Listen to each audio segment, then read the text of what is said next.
Hi everyone, and welcome to your episode of Espace News for the second week of the year.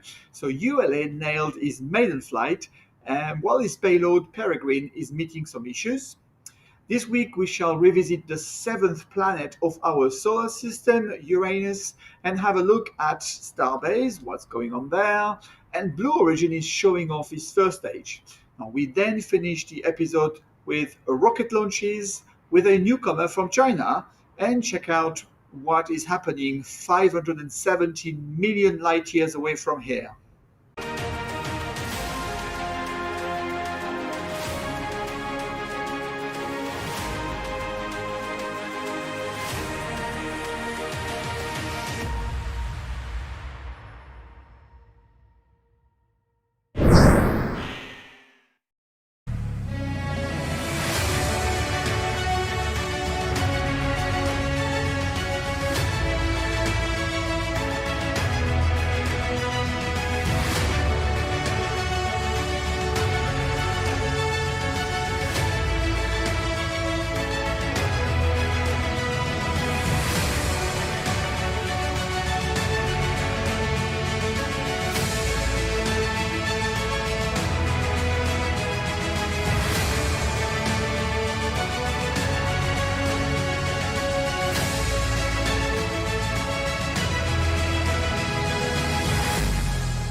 This week, the attention was captured by the latest ULA rocket, the Vulcan Centaur. After the increased competition from SpaceX, Boeing and Lockheed Martin launcher divisions have merged to create United Launch Alliance or ULA. They decided to get rid of the many launches they had, such as Delta IV Heavy and Atlas V rockets, and replace them with a single rocket capable of matching the performance of the rocket it replaced, with the addition of up to 6 side rocket boosters and an inner stage or interstage for the Vulcan Heavy version, with a reduced launch costs. Now, the main cost effectiveness built in the design was the ability to recoup the two main stage BE4 engines using an inflatable re-entry shield and parachutes, followed by an helicopter catch. Although the maiden flight did not include main engine recovery, flight number 1 went flawlessly.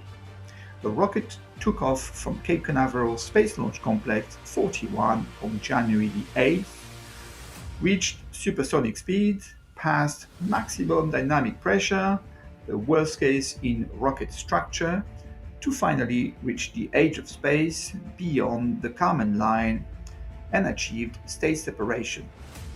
The Centaur 5 second stage continued on and his two fairing halves detached correctly. His payload was the Peregrine lunar lander from Astrobotics. The second stage continued on flawlessly to payload separation after 50 minutes and to successful RL-10 engine burns to release Peregrine into his highly elliptical orbit around both Earth and Moon. The second stage contained another payload from space memorial company Celestis for the mission called the Enterprise flight, which contained the ashes of people who wanted to be buried in space, including the creator and several cast members of the original Star Trek television series, as well as a Apollo-era astronaut to a never-ending journey through the cosmos into an heliocentric orbit, meaning orbit around the Sun. However, Astrobotics has released many updates in the last days of his land journey, which suffered fuel leaks and difficulties to keep the spacecraft's solar panels facing the Sun to keep its batteries fully charged. The conclusion of Astrobotics is that the Peregrine will not be able to safely reach the surface of the Moon in one piece due to fuel losses. The lander was expecting to reach the Moon, at least the surface, by the 23rd of January, and more information on this progress will be provided in upcoming episodes. At Starbase, the vertical tank farm is being dismantled one by one, with 2 water tanks now gone. Starship number 28 was removed from its test pad B and transported back to the high bay. Starship 30 has been undergoing cryo testing at Massey site. Entering a January 9th media briefing about NASA's Artemis lunar exploration effort, Jessica Jensen, Vice President of Customer Operations and Integration at SpaceX, said securing an updated Federal Aviation Administration launch license was the key factor driving the schedule for the third Starship test flight. Finding the causes of second flight test's shortfall is ongoing, and several actions were taken by the SpaceX team. Closing out those actions, she said, was a condition for receiving an updated license. We are on track for that, she said. We are expecting that license to come in February, so it's looking like Flight 3 will occur in February. Make no mistake, I will obviously cover this third flight in length. During the last couple of weeks, we have seen Starship number 26, the one without fins and tiles, gaining some reinforcement or omega stringers in the center section. And finally, a slightly larger liquid oxygen header tank was spotted, expected to be for the Starship Mark II version. Now, a header tank is there for keeping a reserve of propellant on the Starship to be used during landing only. And in addition, we can now see lots of jigs and hardware inside the Star Factory as expected. Let us continue to learn about our solar system with this week a focus on Uranus, the 7th planet from the Sun.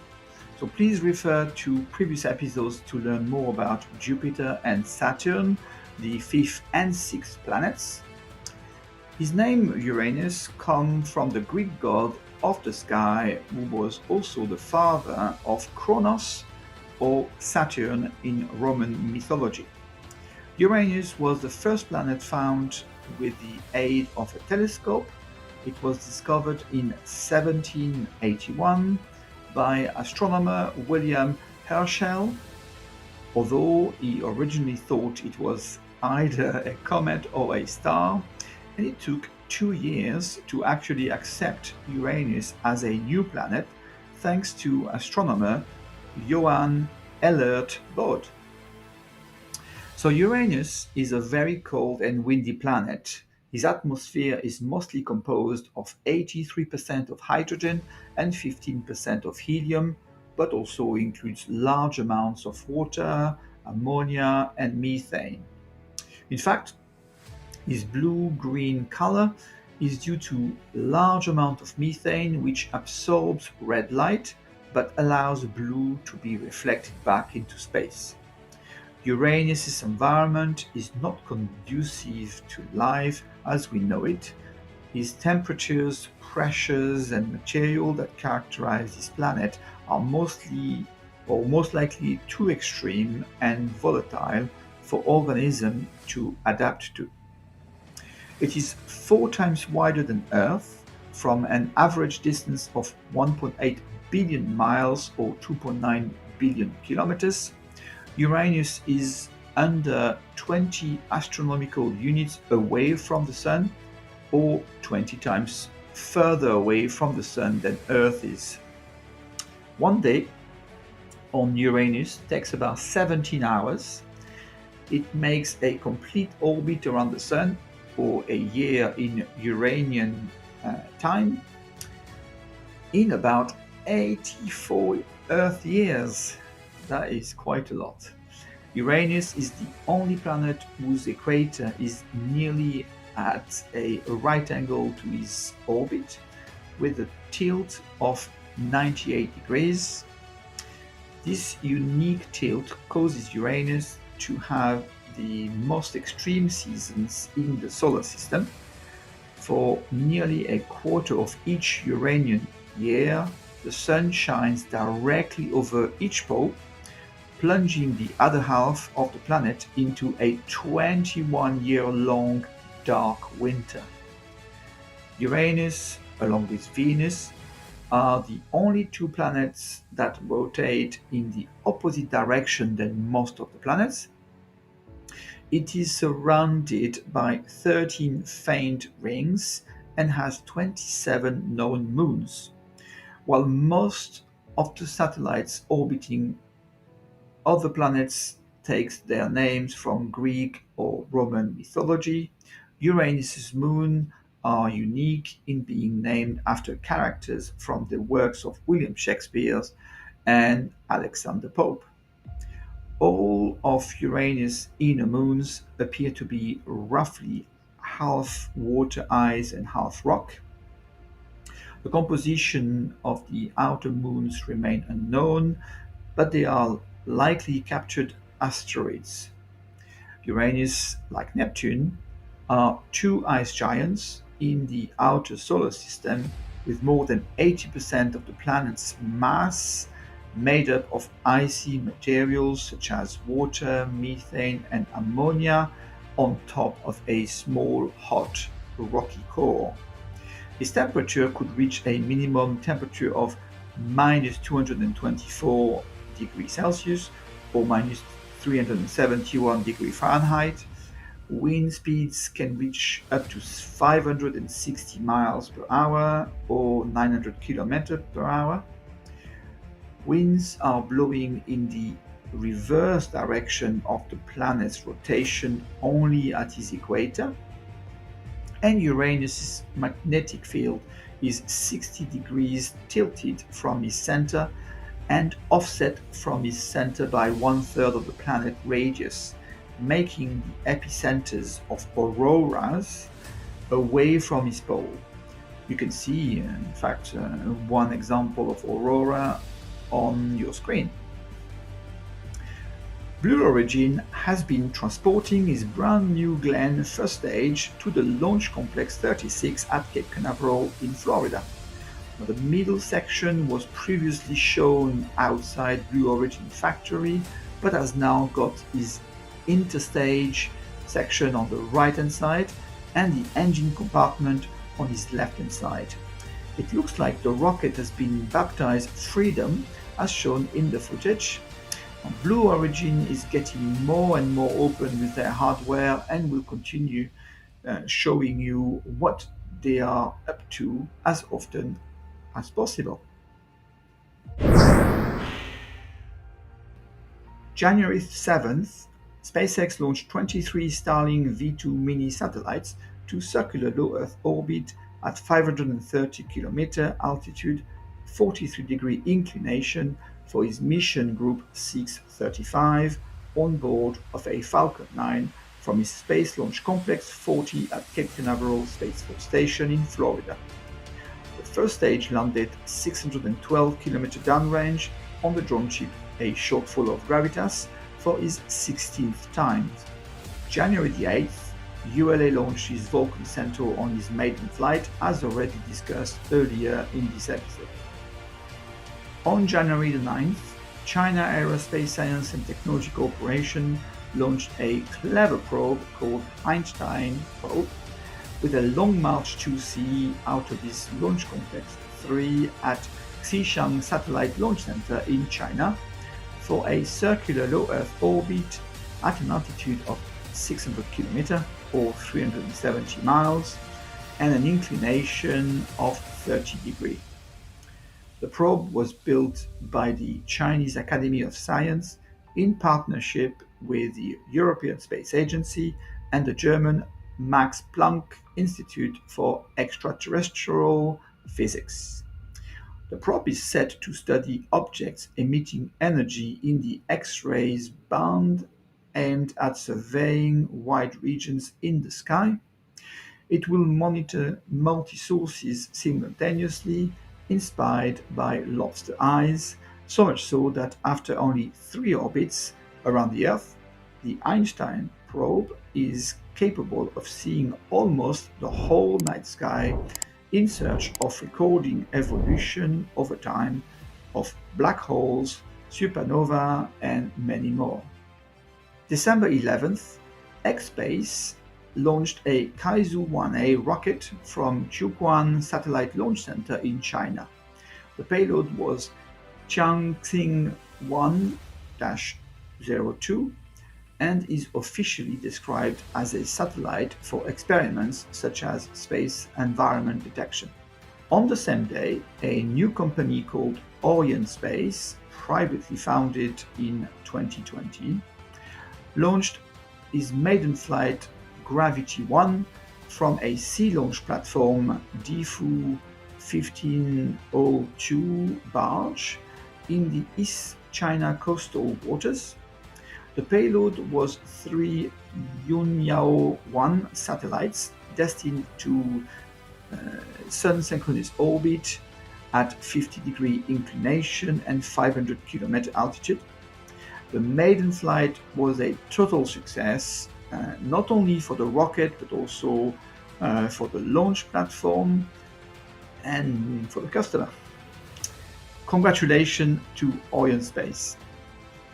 The company's plans are to have 4 types of rockets, from Gravity 1 through Gravity 4, depending on the mission performance requirements, as you can see on your screen. I would have loved to share more information about this momentous event, but as often the case, our Chinese colleagues are not very open with what's going on over there. So perhaps another time. December 12th, MHI launched a H-IIA 202 rocket to circular sun-synchronous orbit at approximately 500 km or 310 miles in altitude and 97.5 degrees inclination for his mission IGS Optical 8 from his launch area Y1 at the Tanegashima Space Center in Japan. The payload was a reconnaissance satellite. The mission name stands for the Intelligence Gathering Satellite Optical 8. Let us end this episode with a picture from the Hubble Space Telescope, including an elliptical galaxy NGC 6041 on the very bottom left corner of your screen. Then on the right hand side, you have this amazing shape looking like the Greek delta letter. In fact, what you see is 2 spiral galaxies merging together, which are monumentally energetic and dramatic events, but yet taking place over a few million years span.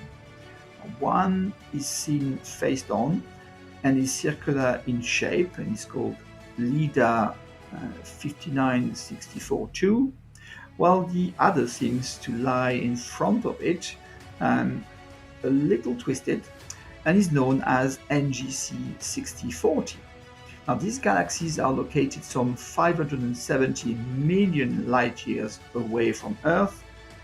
You can also see various small galaxies covering most of the background of your screen. Thank you for joining me in this week's episode. I wish you a great week and see you on the next episode. Goodbye.